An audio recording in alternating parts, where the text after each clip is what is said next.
Hello, and welcome to the second QDU Academy session for the Grade 8 competition for 2023.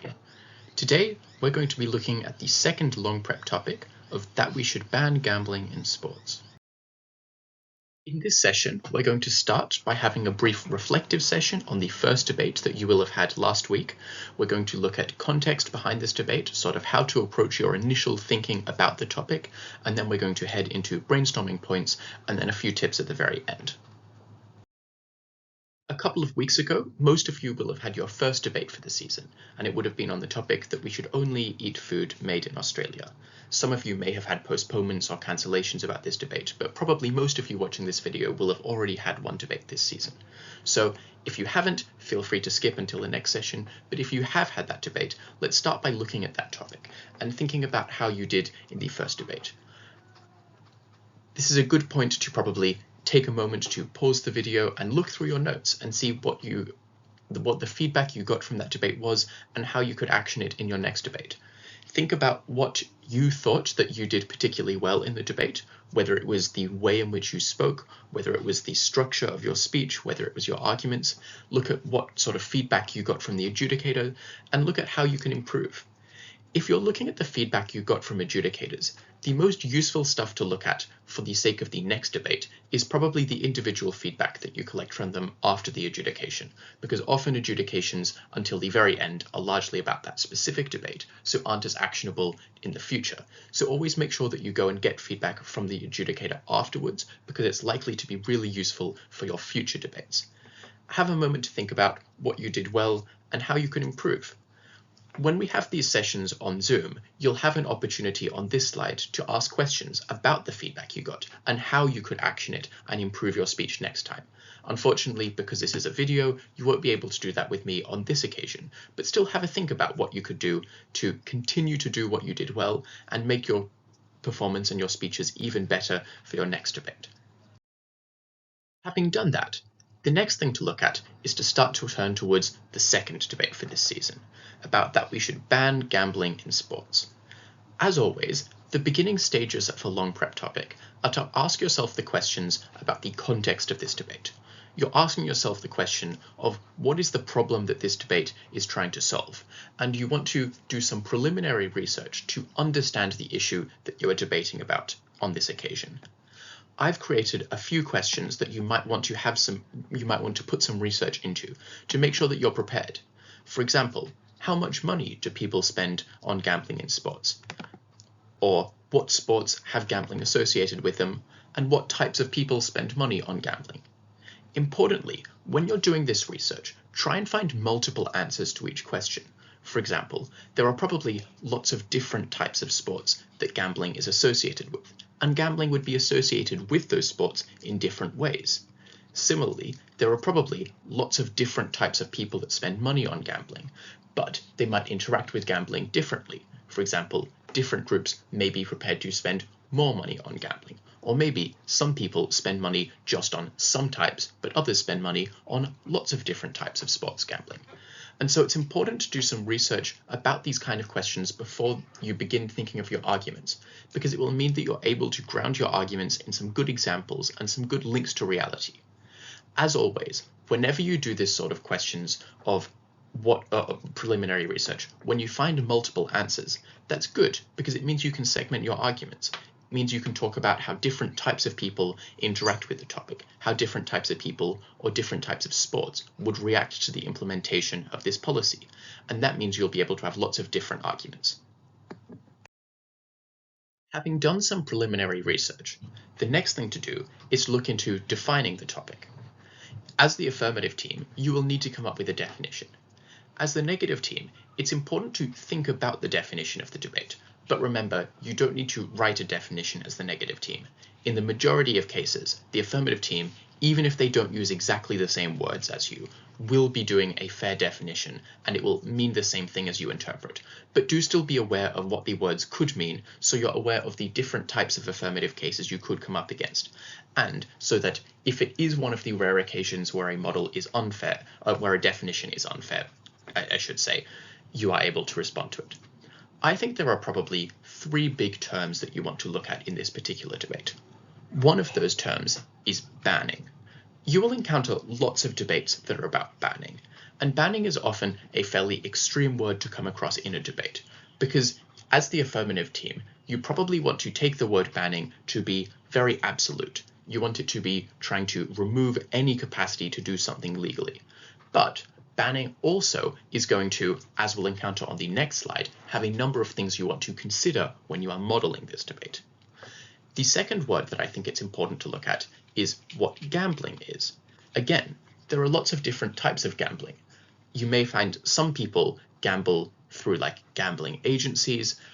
You might find some people have like office pools for things such as, I guess, that like the Melbourne Cup is a big one where lots of like offices will have everyone put about $1 into a pot together.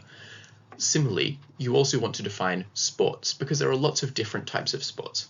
The sports that have the most gambling associated with them vary quite dramatically. Some of them are big team sports that have a lot of gambling because lots of people follow them, and some of them have very little viewership outside of gambling.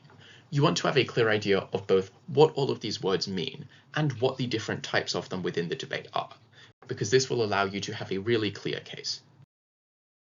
As I highlighted on the previous slide, one of the important things to think about in a ban debate is your model of how you are going to ban something. There are a few questions that you want to think about from the affirmative team. For example, how are you going to enforce this? Is this something that is going to shut down big gambling agencies? Because that feels like something fairly easy to enforce. But are you going to also extend this to trying to ban smaller things like office pools? And if so, how do you enforce that? You also want to think about what the punishment would be for breaking this ban. As always, a bigger punishment is likely to be a bigger disincentive for someone doing an action. However, you also want to make sure that your punishment is still proportional. If you said that people would face life imprisonment for gambling on sports, that would be an excellent deterrent. However, the negative team might respond by saying that it's quite extreme. It's up to you as the affirmative team to try and find a punishment that you think is going to be good and proportional to the action that you are banning. As the negative team, you also want to be thinking about, in a ban debate, if you are going to support the status quo. Whenever you are on the negative side of a ban debate, you have two options. One of them is to consider the debate in terms of harms and benefits of the thing that is being banned. You may decide that the most important thing in the debate is that actually gambling on sports isn't a bad thing, and it's actually really beneficial, in which case it may be good to maintain the status quo. You can also look at the debate in terms of whether banning is a good way to solve a problem. You may agree that there is a problem with sports gambling, but think that banning is a bad solution. However, if you think that banning is a bad solution, you have to introduce an alternative way of trying to solve the problem.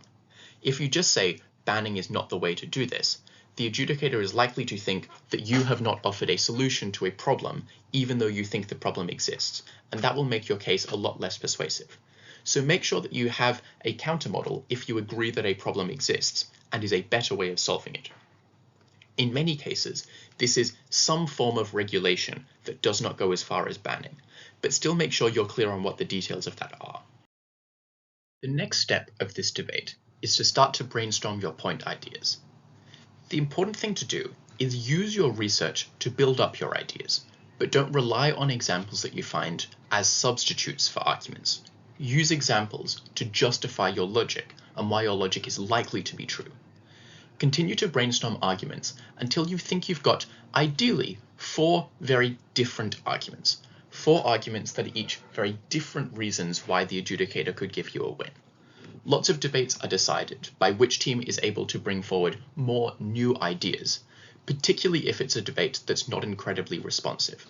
So make sure that you've got lots of unique ideas. Whenever you are trying to ban something, make sure that when you're building up arguments, you make sure that there seems to be a problem that's very big, because banning is a very big solution to something. So make sure that you establish both that something is really, really dangerous and is a really big problem, and also that banning is the best, or ideally, the only way to solve that problem. As the negative team, ask yourself questions like, are there other ways that we could do this? And why are they better? Make sure that you are really comparative if you are running a counter model. Make sure that it's really, really clear why not just you have a different system, but your different system to solve the problem is actively better at achieving the solution that the affirmative team would like. Alternatively, have lots of reasons why the problem is actually not as big as the affirmative team says. Have reasons why there are lots of benefits of this. I even think as a negative team in a band debate, it's often smart to try and have both types of arguments. Try and both give reasons why something is not as big a problem, but even if it is, there are other ways to solve it. I think this gives negative teams the best chance of winning even if they lose one of those two clashes. But likewise, that means the affirmative team should both come up with reasons why there is a big problem and that this is the best way to solve it. At this point, we would always share ideas during the Zoom calls. So if you want to have people discuss your ideas and see if other people think that they're good ideas that they would also like to run in the debate, make sure that you show up the next time one of these sessions are on. You can find the links to the times of them on the QDU website. However, I can't really discuss your ideas with you, given this is a video, and you can sort of just think about them and discuss them within your teams or discuss them with your coaches or your parents to see what they think about the ideas. But make sure that after you've shared your ideas and you've discussed them, 4 good arguments to make your case.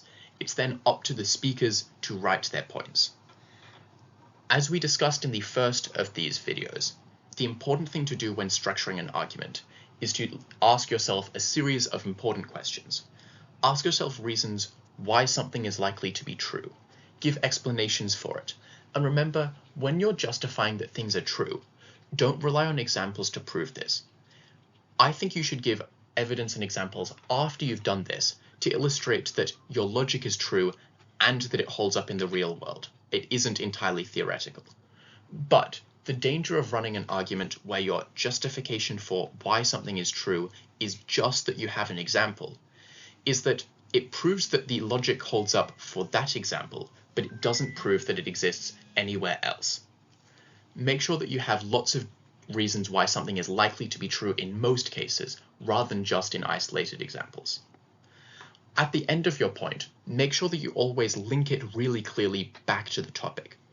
Make sure that you can summarize your argument as a point which, if true, means that we should or should not ban sports gambling. Then the final thing to discuss in terms of the debating tips for this video is in regards to rebuttal. I think the big thing to remember when you head into your second debate is that when you're rebutting, make sure you rebut to the reasons behind the other team's argument.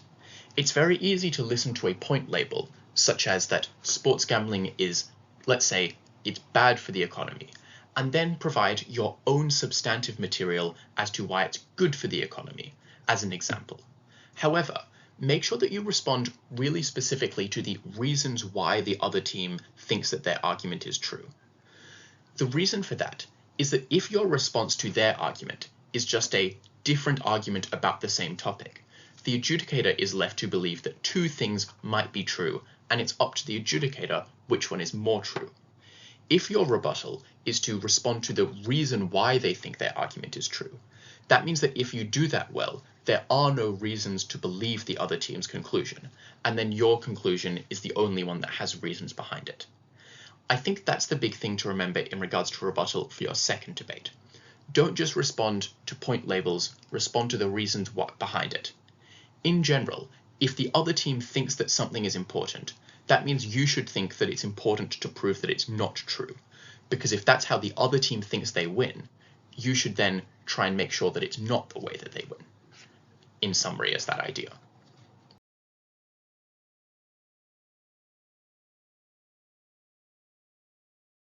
Finally, I assume that, given that you are watching this video, you have already found the Queensland Debating Union YouTube in some way or another. But here's just a plug for it anyway. Remember to look for it if you want tips on any of your other debates. We're likely to have videos for all of the long prep debates for this season for all grades. Additionally, look for specific videos about skills that have been up on the YouTube for a while now. There are videos about different types of debates, about like should debates or criteria debates. There are videos about how to engage with practical points and many other debating skills. So keep an eye out for that YouTube channel and when new videos are uploaded for more debating tips. Finally, thank you for watching this video. I hope that you find it useful for this next debate and best of luck for that debate and the rest of the season.